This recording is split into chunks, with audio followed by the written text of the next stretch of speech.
غصہ انسان کی جبلت اور فطرت میں ہے. غصہ نہیں آنا اچھا نہیں ہے، غصہ آنا اچھا ہے دو اعتبار سے. ایک، غصہ آنا انسان کی قوت تمیز کی دلیل ہے. دو، غصہ آنا پینے کے ثواب کا ذریعہ ہے. جس کو غصہ ہی نہیں آئے گا وہ پی کے ثواب کیا لے گا؟ دو، غصہ کیوں نہیں آتا آپ کو؟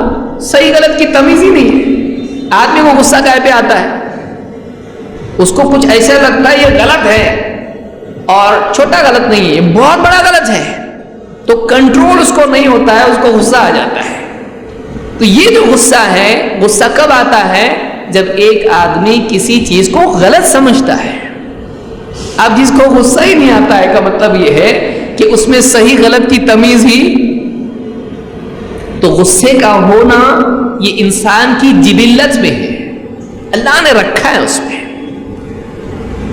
اور غصہ اس بات کی علامت ہے کہ ایک آدمی میں خیر اور شر کی، صحیح اور غلط کی، اچھے اور برے کی تمیز موجود ہے، اور وہ پرسنلی انوالو ہوتا ہے. اس کو اچھا نہیں لگتا ہے برا، اس کو برا اچھا نہیں لگتا ہے تو اس کو غصہ آتا ہے، برداشت نہیں ہوتا اس کا.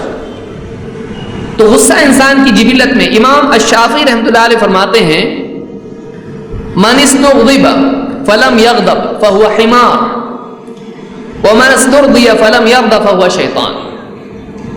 جس کو غصہ دلایا جائے، جس کے سامنے ایسی بات کی جائے جس میں واقعی غصہ آئے انسان کو، اور پھر بھی اس کو غصہ نہ آئے، یہ گدھا ہے. میں نہیں بول رہا ہوں، یہ امام شافعی رحمۃ اللہ علیہ فرماتے ہیں اس کو عقل ہی نہیں ہے کچھ، غلط کو غلط سمجھ رہے نہیں، اس کو غصہ ہی نہیں آ رہا ہے. اور فرماتے ہیں اور پھر اس کے بعد کوئی اس کو راضی کرنے کی کوشش کرے اور پھر بھی وہ راضی نہ ہو، اپنی ضد پر اڑا رہے، تو کہتے ہیں کہ یہ شیطان ہے. کیوں؟ اس لیے کہ ضد پر اڑے رہنا کس کی علامت ہے؟ شیطان کی. اس نے بول دیا سجدہ نہیں کروں گا، نہیں تو نہیں، اڑ گیا نا بھائی.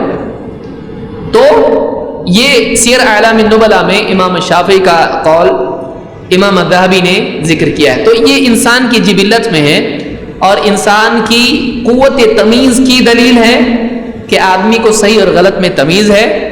اور دوسرے یہ کہ غصہ آنا خود اس بات کا راستہ ہموار کرتا ہے کہ آدمی غصہ پی کر اس کا اجر حاصل کرے.